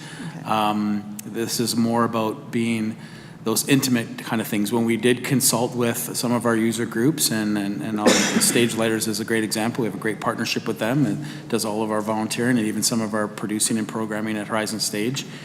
They were certainly excited about the ability to have some of those smaller, intimate, I use example string quartets, that just loses a little bit in a even 300 seat, let alone the 500 seat. So they were excited about that. I mean, our community was clear to council and administration that, you know, we didn't want, this was not a replacement for Horizon Stage, and that they love that asset, as do we, and as does our council. Any questions? Councillor Hanson? Dive into this. I was on council for 16 years and I had 4 years off, and I came back on, and I will grant to you, I don't know everything that happened in that 4 years. But I know we had more than one regional study done on facility needs, recreational needs in particular. And as I recall, the idea was a cooperative. We all sort of take turns on who's going to get a facility, supported by each other's dollars, efforts, ongoing support, etc. I'm not real clear what you're asking for from Stony Plain, so I'll get briefed on that, because my mayor always takes me aside and fills up the gaps. Maybe you want to fill in some of that. But this has a little bit, I sit on the Tri-Leisure Facility Board, the TLC Board of Directors. And I want to be real honest with you that I don't want something to come along and capture events and activities that could and should be happening at that center, because we all have a partnership interest in making that and keeping that successful. I get a bit nervous when it seems that in due course, Stony Plains facility first, then your facility, in time with population growth, it'll all be needed. It feels a little preemptive that maybe you guys have gotten ahead of your place in line on this. So if I'm wrong, I'd like for you to please correct me kindly. But it does feel like you've gotten out of order here, because the Tri-Leisure facility was built there, and the next recreational facility was supposed to be in Stony or Parkland County, and then make the rounds with the 3, and then back to Spruce Grove. But here Spruce Grove is again, with a big facility. Are you going to see yourself in direct conflict with the TLC? That would be a good thing, a good number one question I would have to get information on. And if so, how do we keep the TLC viable and productive and in a balanced budget if you're going to pull off activities for your facility, so that it can also be viable and clear dollars in the black? And then are we I'm a little bit at a loss. I love a new facility, but I don't know whether to clap or be wary. So could you help maybe put me in the right mood? I'll maybe answer the TLC, and then you can answer the preemptive part. Mr. Mayor, through to Councillor Hansard. So we do not feel this is a competition to the TLC. All the studies and all of the recreational needs and all of the additional things that we've seen over the last several years would lead us to strong belief that we need this now and have needed for several years. When we think of the ice component, we haven't built a new sheet since 2002, since the Tri was built. And our populations in the region and in the city have grown exponentially, and so the ice needs are there. The other additional community cultural amenities are what we feel are regional for sure, but are also in response to the city of Spruce Grove needs. The library did a needs assessment, which says that they need a significant increase in space. They're busting at the seams, have been for years, and so we are trying to address that need, which isn't a competition to TLC in any way. And then our cultural needs as well, in terms of having additional cultural amenities that, again, wouldn't be something, a theater per se, wouldn't be something within the TLC's current mandate or within their foreseeable future, or what they're doing now. So we don't see any competition. We think that ice will be utilized and won't impact ice at TLC, they will be more than enough to go around.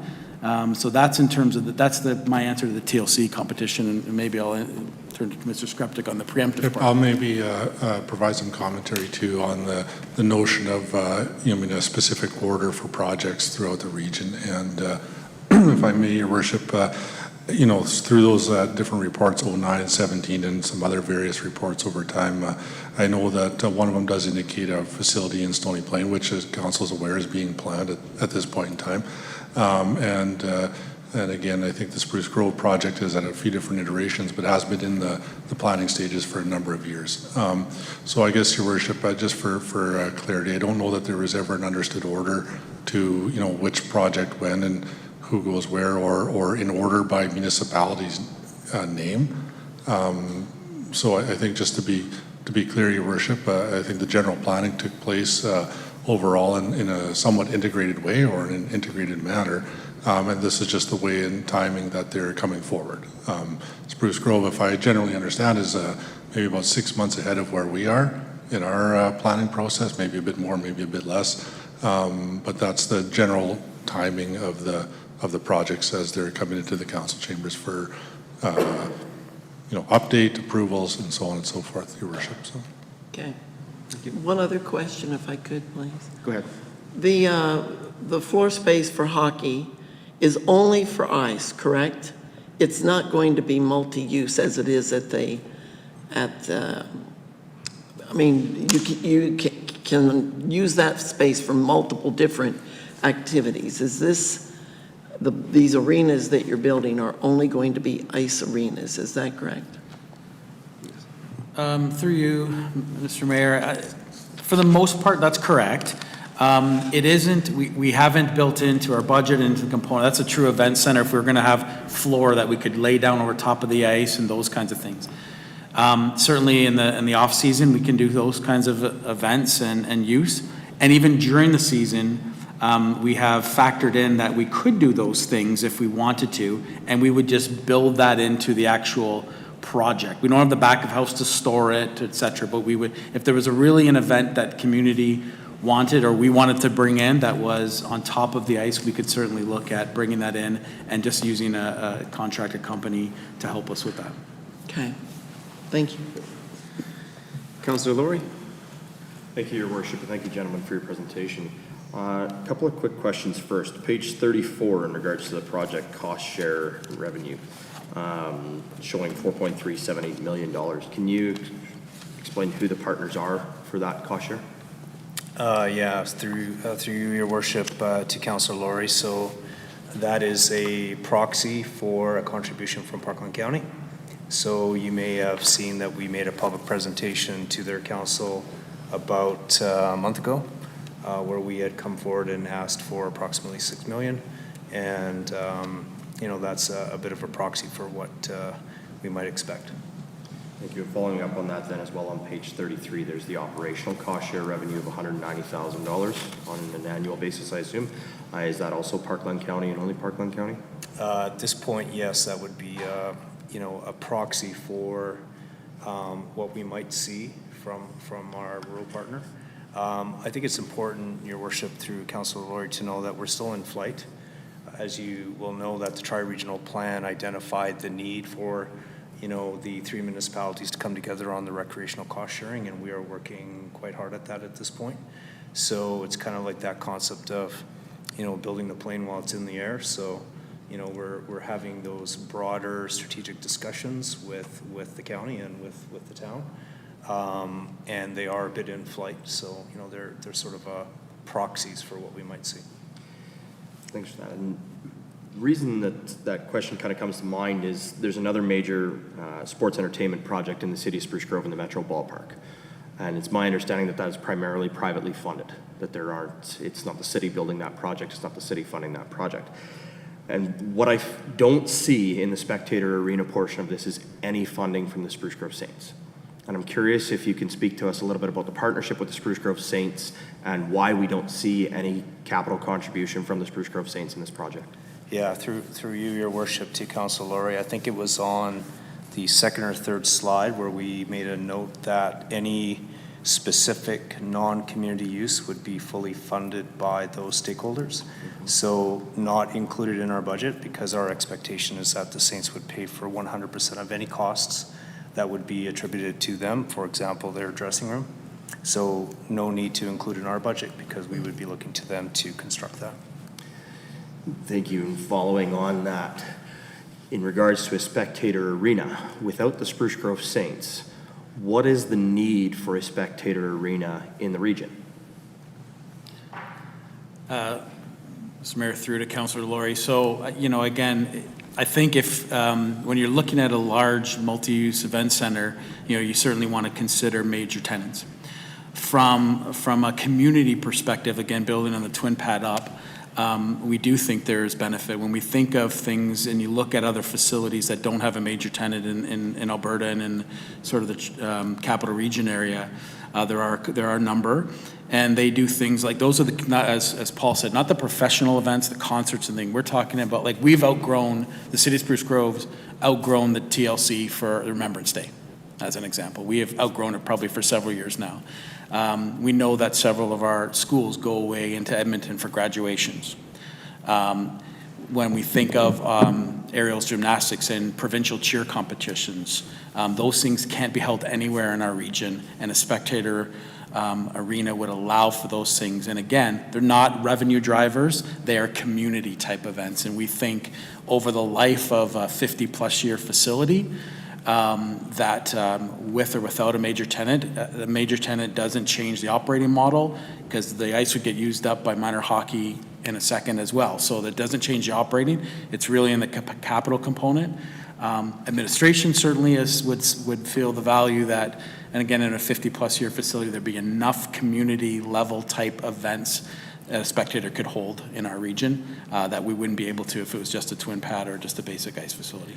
I think if I could, Your Worship, just to augment, and obviously still working through a lot of the details, but one of the principles that I have talked with City Council, as well as with your CAO and the CAO for Parkland County, is that there are elements within our Civic Center that we appreciate are not regional in nature. So for example, our library.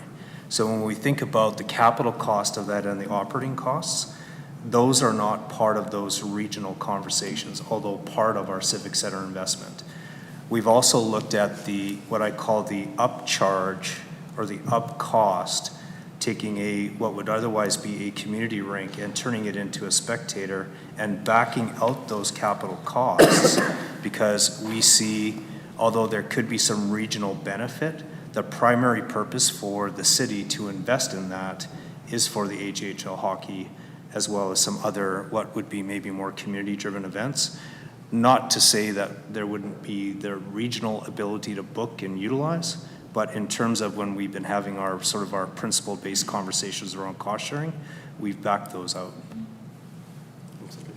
One more from me, Your Worship. Go ahead. Oh, thank you.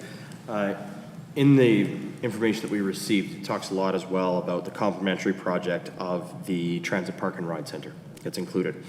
And I'm just curious, because as I read through all of this information, I saw absolutely no reference to the Edmonton Metro Transit Service Commission as a stakeholder. I only saw a reference to Spruce Grove Transit as the consulted stakeholder. Now, currently the MTSC, which both of our communities are a part of, is going through a rehash of the operational opening day plan based on the fact that the original plan was done pre-COVID and the results of what's happened since that point in time. Have you been in consultation with the EMTSC regarding that, and are they considered a stakeholder, and have they had input in that infrastructure? Through Your Worship, to Councillor Laurie, yes, they have. They remain extremely excited about the fact that a park and ride facility could be constructed on the west end of what would be the Edmonton Metro region. In my conversations with their CEO, they remain very committed to seeing this through. Awesome. Thank you. Any other questions? I will go with, I'll just add on to Councillor Laurie's question regarding the 5,000 square foot for the Saints. So my understanding is that the Saints will be 100% responsible for all the costs to develop the dress rooms and whatever else that they have in that 5,000 square feet. Yeah, through Your Worship, yeah, that's correct. Okay, and in terms of adding to the larger center, the spectator area. I think you mentioned you're backing out the cost to have 2 community rinks, and that's what you're going to focus on in terms of funding requests from the partners. And then the extra for the seating area was going to be borne by the cost of the city of Spruce Grove. That's correct. So, and then for that, then would the city of Spruce Grove not approach the Saints for dollars? Because, as mentioned, that's basically built so that they can host games. Through your worship, I would say the best way to describe it is that there is a strong belief from a community building perspective. Having an AJHL hockey team is a good community builder. Therefore, at this point, City Council is committed to looking to the community to provide that investment, albeit that, the major tenant will be the Saints.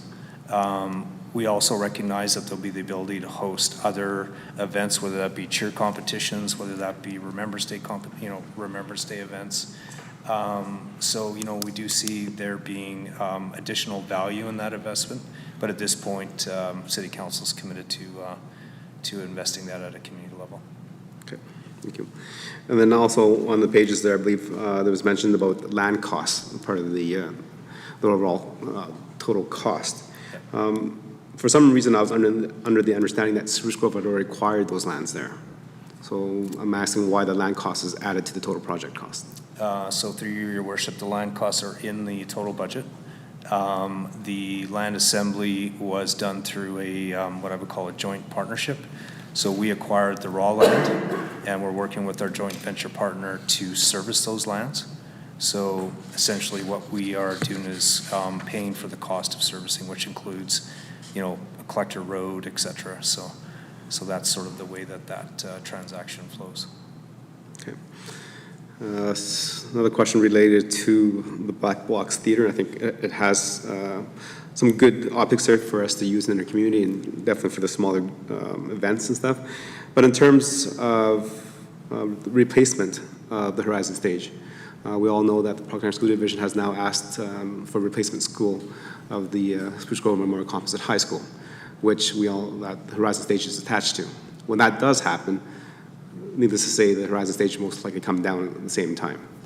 So would that be more beneficial in terms of future planning, is to take that black box out with dollars to reinvest, maybe partner with the Parkland School Division and maybe the community partners to build another Horizon Stage, maybe a little bit larger, to replace the one that we'll lose in probably 5 years. So I don't know what the time frame is, but the number one request from Parkland School Division is replacement school for Spruce Grove Memorial Composite.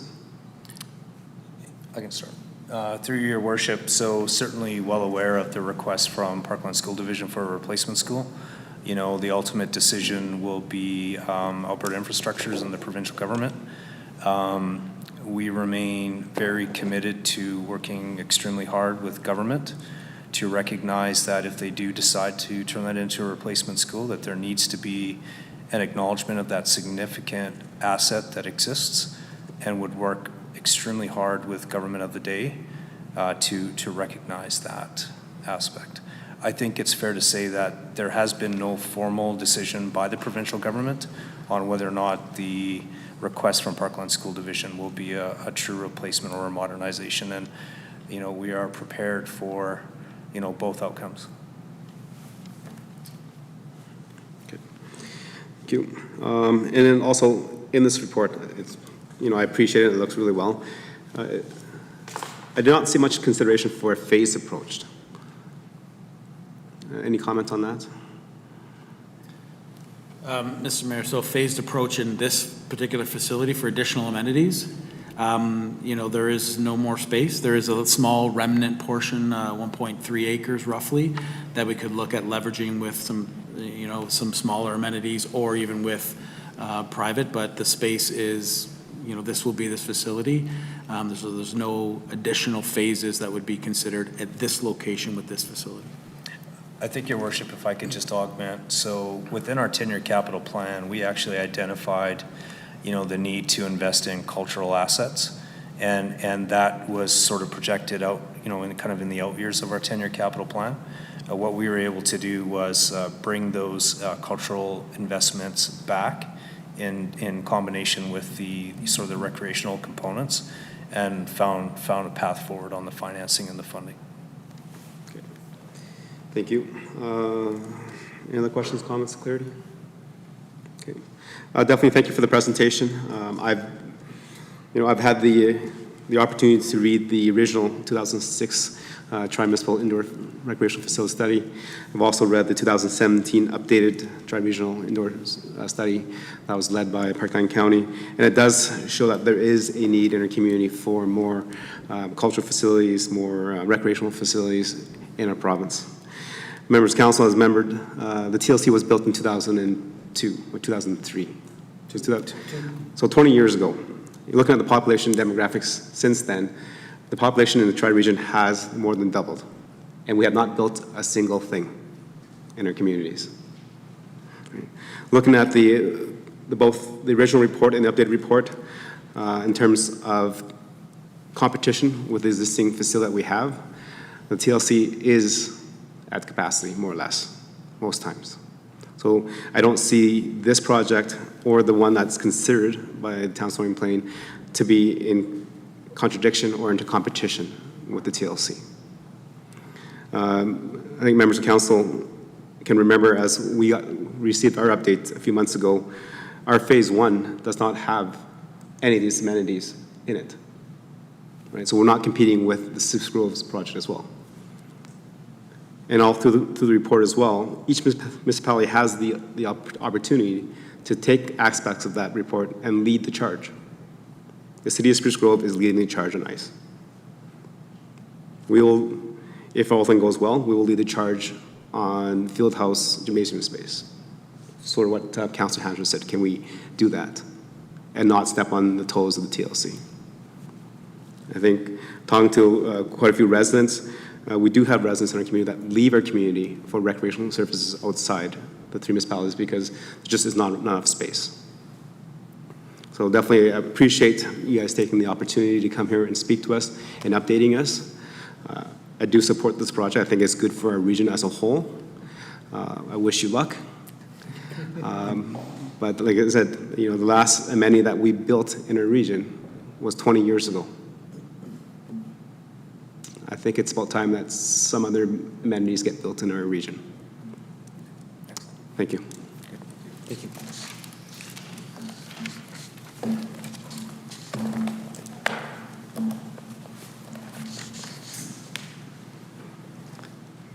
Right. Okay, moving on. That ends our presentations and delegations. Moving on to number 5, there's no business items because this is the GNP.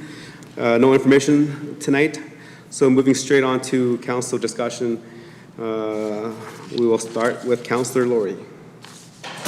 Thank you, Your Worship. Nothing major, just absolutely floored at the response for Farmers' Days. It was fantastic to see the crowds out again in full capacity as we were pre-COVID.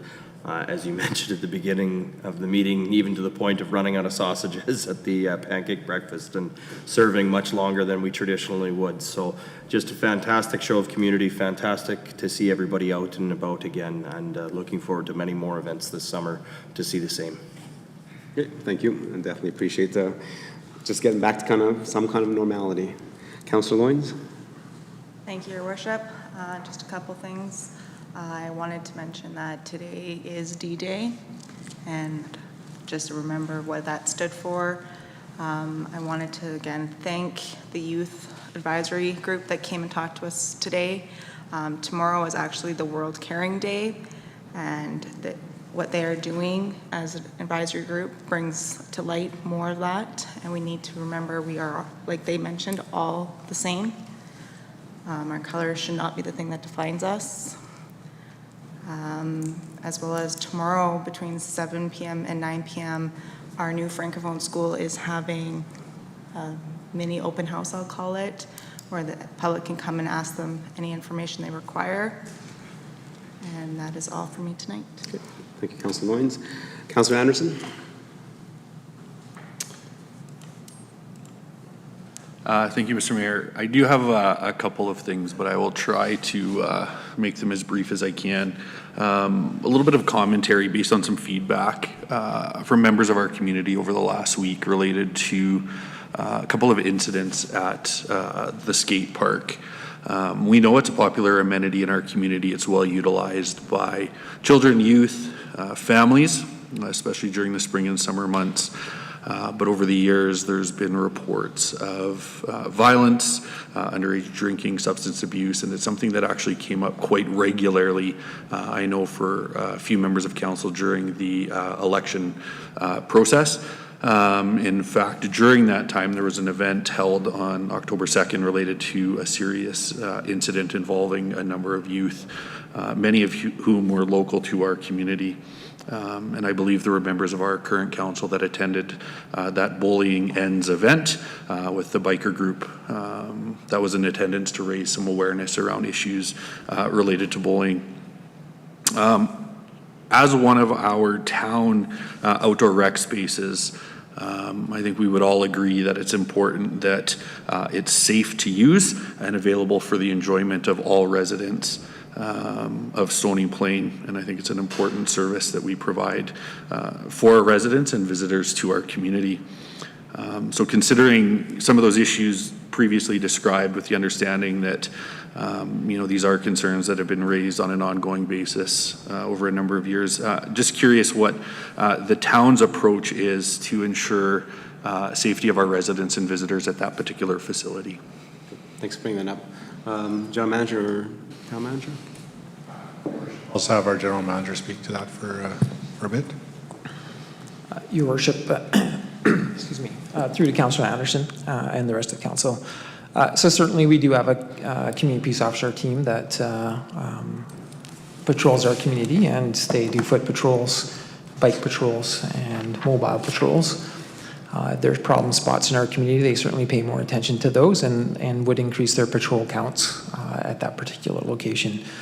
We do have a fantastic relationship with the RCMP, and often when we do have areas of concern, and skate park could be one. Rotary Park is not the club.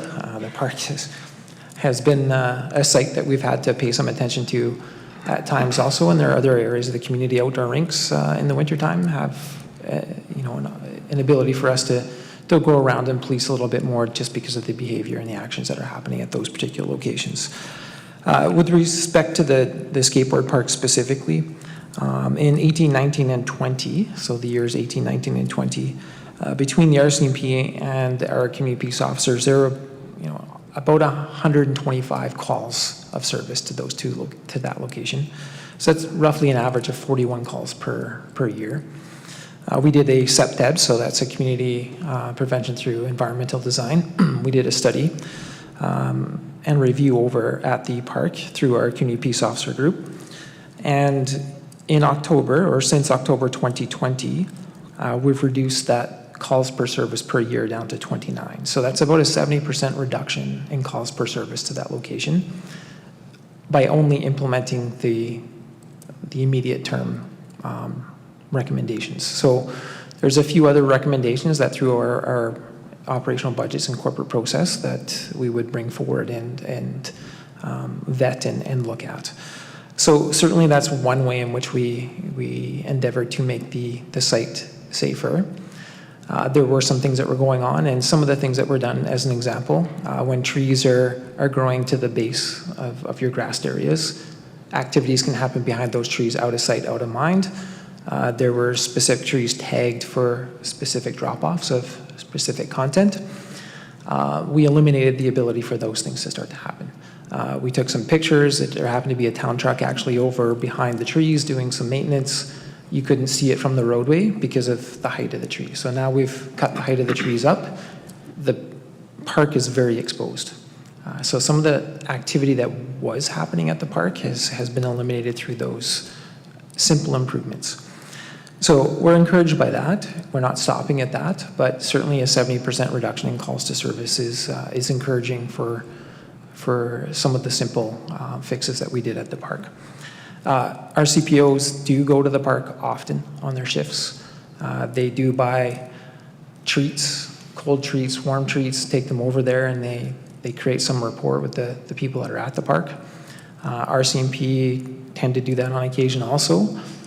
It's one of those sites where we can't be there 24 hours a day based on our staffing and resource size. But certainly with the recent events, I did speak with the RCMP specific to the event that you're referencing. And their notation is it was a targeted incident. The individuals were known to each other. I'm not diminishing the act and the seriousness of the act that occurred. However, the skate park is not somewhere where people are going and people are getting beat up every day. So I just want to make that very clear that was a serious event that did occur. The victims were known to each other. Charges have been laid to 2 individuals related to that event with the RCMP, and it's now before the courts. So what entails or ends up with that particular event, I'm not sure, but it's certainly before the court at this point. The RCMP did respond within 5 minutes of receiving the call, so I think the call to service was quick. I think we can all agree that things can go sideways very quickly. I'm encouraged that the enforcement services were there quite quickly after receiving the initial call. So it's an unfortunate event. We're not taking it lightly, and we're certainly looking at all options that we can implement ourselves to try and make it a more enjoyable spot for people to go to. But certainly our enforcement teams are putting more eyes on that particular site throughout their patrols, throughout the weeks and days. Awesome, thank you. I appreciate your feedback there, and a 5-minute response time to that location, to that particular incident, I think is appropriate for sure, and appreciate what's happening. A reduction in calls from 2018 to 2020 is great to see. Just for clarification, 41 calls per year, 2018 to 2020, reduced to 29 per year since, or 29 in total since?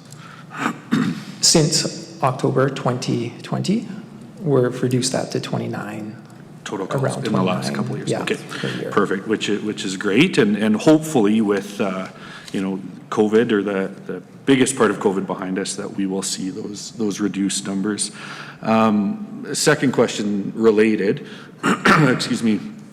I've heard discussion for the last several years related to a live feed camera. Now, I don't know if that was town discussion. I don't know if that was Protective Services, RCP. I don't know, excuse me, the roots of that discussion. But I'm just wondering if you could maybe provide some commentary on the accuracy of that discussion, and is that something that the town has been engaged in terms of a safety measure at the skate park? Yeah, go ahead. And it is something that we have had a couple of meetings with TELUS regarding, and they had a pilot project. I don't know if you've been to the TELUS Innovation Center. They have a few locations set up within the city of Edmonton where it's live monitored all the time, and so everybody can just get on there and then watch it. I believe that they also partner with the town of Drayton Valley to do a similar trail project at a skate park or an intersection that's close by. Again, there's a lot of logistics and FOIP regarding that, because we're dealing with kids and we don't want to make sure that the faces can't be identified easily. And I think our general manager reached out to TELUS a little while ago, so maybe has there been any response back? We haven't had any follow-up at this point in time. We have reached out to TELUS and sought some information with regards to these pilot projects, but we haven't had any information provided to us further at this point in time. We can certainly continue to make efforts to endeavor to seek that information from them. Okay, thank you, and I do appreciate that, and I think that answers, my next question there is, what is, the town's role in moving that initiative forward? And if there are pilot projects, I think there's certainly a precedence there for the need in some of these outdoor amenities in other communities, and based on the feedback that, in my short time with council, again, through the election campaign, hearing it as quite a major concern for a number of families, not specifically specific to, the bullying ends event, but other families as well with younger kids. And so I would love to see something move that way, whether that's reaching out to tell us again or what needs to happen there. And so I appreciate the feedback with that. So thank you. Moving on, just to piggyback off Councillor Laurie, Councillor Loynes mentioned a couple of these things, but yesterday was recognized across the country as Canadian Armed Forces Day, a day that recognizes members of the Canadian Armed Forces who display unwavering courage, sacrifice, and selflessness every day. Here at home, and around the world, our Canadian Forces members fight for peace, freedom, and democracy, and we currently have 2,000 approximately Forces members who are actively engaged in operations around the world, including humanitarian aid to refugees who are leaving Ukraine in that situation. Councillor Loynes mentioned D-Day being today, and a day I think we need to remember the thousands of Canadians who served our country throughout the world wars, which leads me to want to recognize our local Legion, Branch 256, and their dedication and service to veterans and the families of veterans in our community. I had the privilege this weekend to attend the Canadian Forces Base Edmonton Yellow Ribbon Gala, which supports the Military Family Resource Center, and hear some of the things that are going on for members of our communities through the work that they're doing. And it was a real honor to attend on behalf of the town of Stony Plain. With that being said, I just want to recognize those that have served and currently serve our country, and say that we're grateful for your service. And for those at home, we know your strength and sacrifice does not go unnoticed. So something important for us to remember every day, but specifically in light of what the last couple of days here represent. And then finally, Farmers' Days. And so thank you to Councillor Laurie for mentioning this, but I had the privilege of volunteering with the Kinsmen yesterday and got some insight into the growth from their last Farmers' Day event. Their market grew from approximately 20 vendors to, I think, over 100, closer to 114 this year, which is phenomenal. The rodeo, the last I heard, was approaching, if not exceeding, record numbers. We heard stories about the breakfast and the number of people in attendance there. Events like that are truly a community effort. And I think an acknowledgement and thank you to organizations such as the Lions Club, our own staff here in the town of Stony Plain, members of Spruce Grove, Parkland County Council, who are in attendance to support those activities as well. But also the countless businesses who have gone through a challenging couple of years, yet still came forward in vast numbers to put on an amazing event in our community. And then the countless volunteers as well. And so just huge recognition and thank you to everybody that had a part in that activity this weekend. Thank you, Councillor Anderson. Councillor Hanson?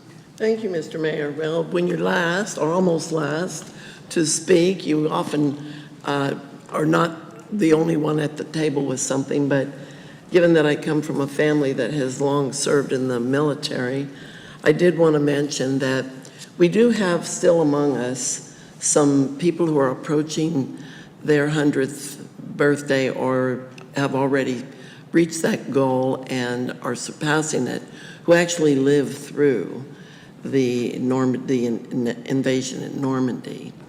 And I recently saw a story about a gentleman who was quite young, but just turned 100 and still alive to tell stories, and quite well, very coherent, and able to recount stories of that day.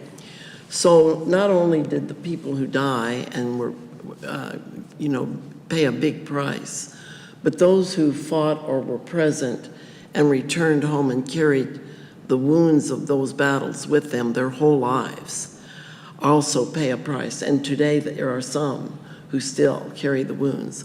So thank you to the other councillors who brought up 78th anniversary of D-Day.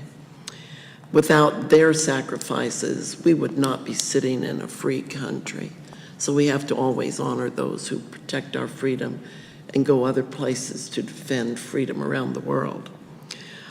Also, I was just thrilled. I couldn't tell you how happy I was to be part of Farmers' Days again. And I asked a few people at the pancake breakfast, is this normal? Because I would come and eat and then go find a place to sit and watch the parade when I wasn't on council. And when you're there and you're cooking the whole time, you get a better perspective of how many people go through there. All of our staff and the organizations who came together to make that happen, right from the people who mix the batter for the pancakes to people like our general manager of community and protective services who had to get me a new grill because I always get the grill that doesn't cook. And just all those things that happened to make a successful event. I heard many, many compliments. As you can imagine, there were a few people who had critical things to say about the parade. Please rise above that. Don't pay attention to any of it. There's always going to be naysayers out there who have nothing better to do than say something negative. It was a tremendous event, and I know the people of the region were just eager for this event. And then when you're talking to people, you realize they're not all from Stony Plain. They come from all over to eat pancakes and sausage and see this parade.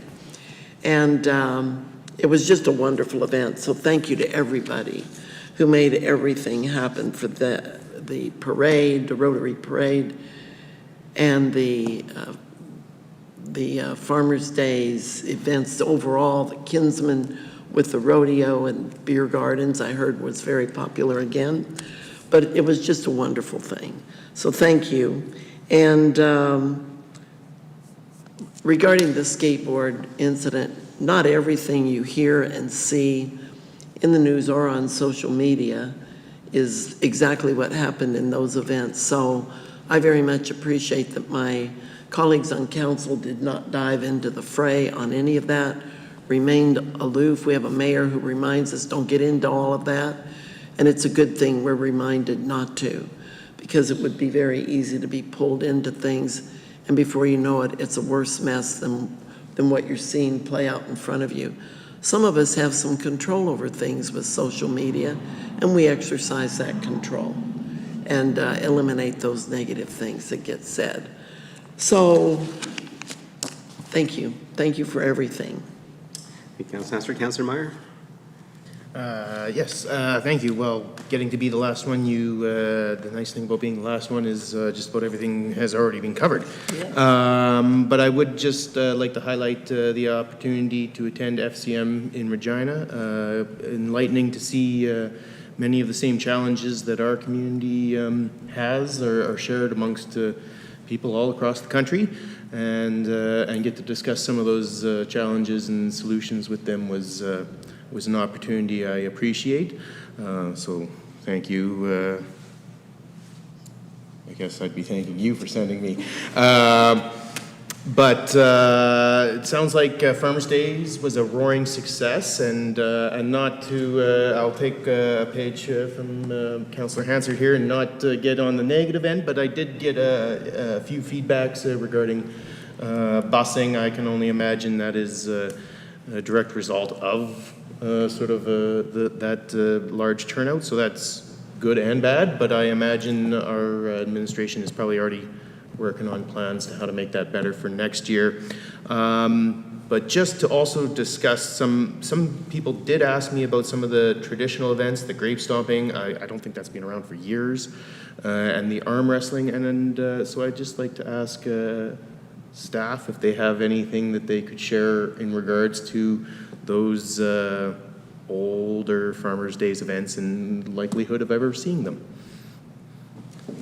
I'm glad that they asked you those questions, Councillor Meyer. I don't think you remember them. I think you're too young. No, I do. I actually participated in a grape stomping, so not that old. Well, that's good. Yes, I think those are good comments. I think we've had those conversations before as well. Go ahead, General Manager. Your Worship, through to Councillor Meyer, first I'm hearing of these two events.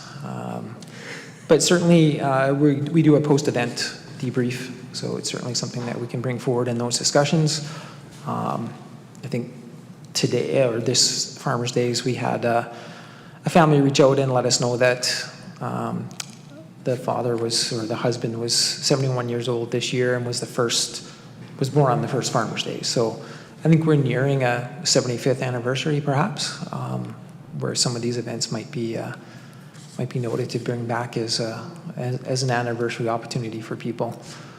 Certainly, the table's expression of numbers. Our midway was a third bigger. People were waiting hours to get on rides.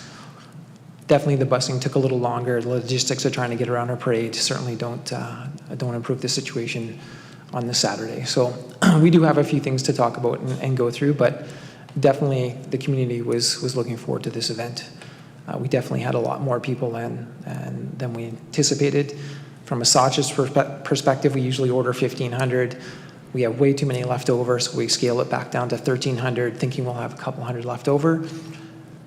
We probably could have had 400 more and sold out still. People were just eager to be at the breakfast and get out and celebrate Farmers' Days this year. So it was fantastic to see, and the parade route was quite packed. It didn't matter where you went in the community, pretty tough to get a parking spot to walk up to the parade route. So. Anything else? Well, just because I'm last and I want to string it out because I know there's a hockey game. I was kind of interested just to, yeah, right. I